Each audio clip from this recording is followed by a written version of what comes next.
అందరికీ నమస్కారం అండి. ప్రతిరోజు పూజ చేసుకుంటూ ఉంటాము. పూజ పూర్తయిన తర్వాత తప్పనిసరిగా దేవుడికి నైవేద్యం పెడతాము.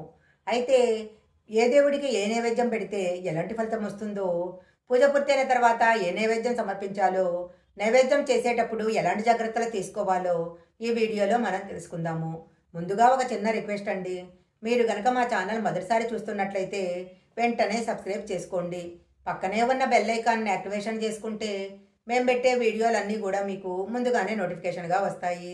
ఇక లేట్ చేయకుండా వీడియోలోకి వెళ్ళిపోదాము. ప్రతిరోజు పూజ చేసేటప్పుడు దేవుడికి పూలు, నైవేద్యంగా పండ్లు సమర్పిస్తాము. ఇలా చేయటం వల్ల భగవంతుని యొక్క ఆశీర్వాదాలు లభిస్తాయి. అరటి పండ్లు, నారింజ పండ్లు, చక్కెర మొదలైనవన్నీ కూడా దేవుడికి నైవేద్యంగా సమర్పిస్తారు.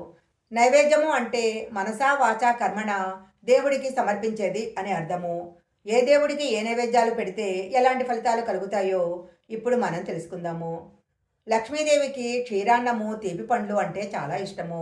శుక్రవారం రోజు గులాబీ పూలతో అమ్మవారిని పూజించి క్షీరాన్నాన్ని గనక నైవేద్యంగా పెట్టినట్లయితే అమ్మవారి యొక్క అనుగ్రహం తప్పకుండా కలుగుతుంది. పరమేశ్వరునికి కొబ్బరికాయ, అరటిపండ్లు నైవేద్యంగా పెట్టి మారేడు దళాలతో పూజించినట్లయితే శివానుగ్రహం తప్పకుండా కలుగుతుంది.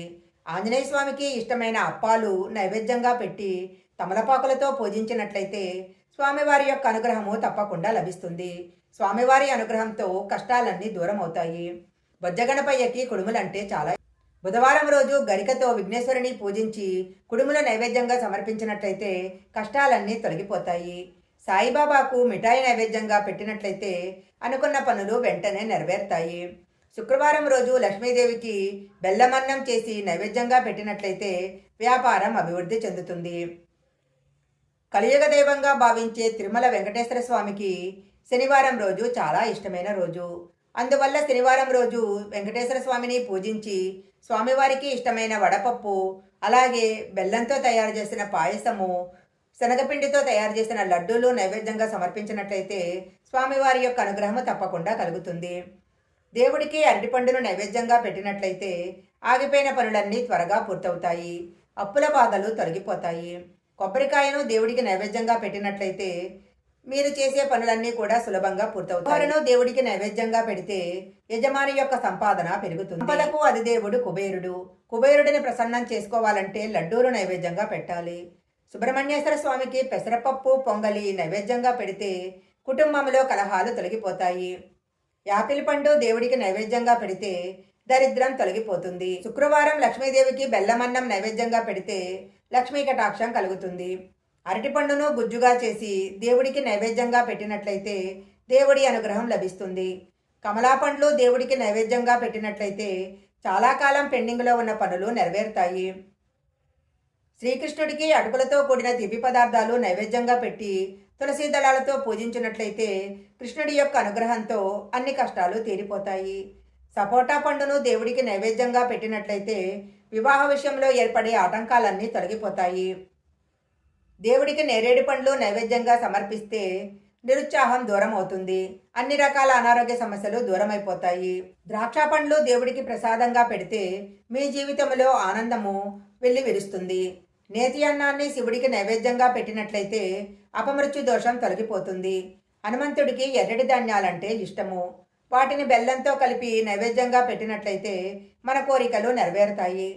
ద్రాక్ష పండ్లు భగవంతుడికి నైవేద్యంగా పెట్టి వాటిని చిన్నపిల్లలకు, పెద్దలకు పంచినట్లయితే కుటుంబం అంతా సంతోషంగా జీవించటం జరుగుతుంది.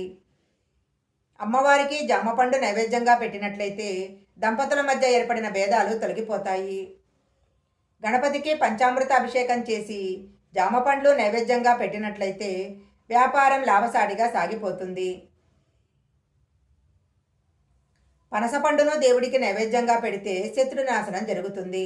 శనీశ్వరుడికి నేరేడు పండు నైవేద్యంగా పెట్టినట్లయితే శనిగ్రహ దోషాలు తొలగిపోతాయి. పరమేశ్వరుడు అభిషేక ప్రియుడు.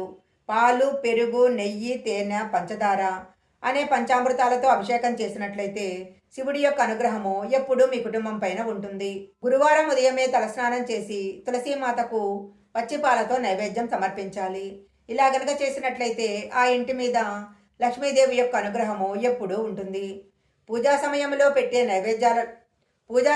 పెట్టే నైవేద్యాలలో ఒక దేవుడి కోసం తయారు చేసిన నైవేద్యాన్ని ఇంకొక దేవుడికి పెట్టకూడదు. స్నానం చేయకుండా నైవేద్యాన్ని ఎప్పుడూ తయారు చేయకూడదు. దేవుడికి నైవేద్యం పెట్టేటప్పుడు ప్లాస్టిక్ ప్లేట్లలో దేవుడికి నైవేద్యం పెట్టకూడదు. శుచిగా శుభ్రతగా తయారు చేసిన వాటిని మాత్రమే దేవుడికి నైవేద్యంగా పెట్టాలి. ఈ విధంగా ఈ వీడియోలో చెప్పిన విధంగా ఈ నైవేద్యాలను దేవుడికి సమర్పించినట్లయితే దేవుడి యొక్క అనుగ్రహము తప్పకుండా కలుగుతుంది. ఈ వీడియో కనుక మీకు నచ్చినట్లయితే లైక్ చేయండి, షేర్ చేయండి. ఇలాంటి మరిన్ని వీడియోల కోసం మా ఛానల్ సబ్స్క్రైబ్ చేసుకోండి. పక్కనే ఉన్న బెల్ ఐకాన్ని యాక్టివేషన్ చేసుకుంటే మేము పెట్టే వీడియోలన్నీ కూడా మీకు ముందుగానే నోటిఫికేషన్గా వస్తాయి. మరొక మంచి వీడియోతో మళ్ళీ కలుసుకుందాం.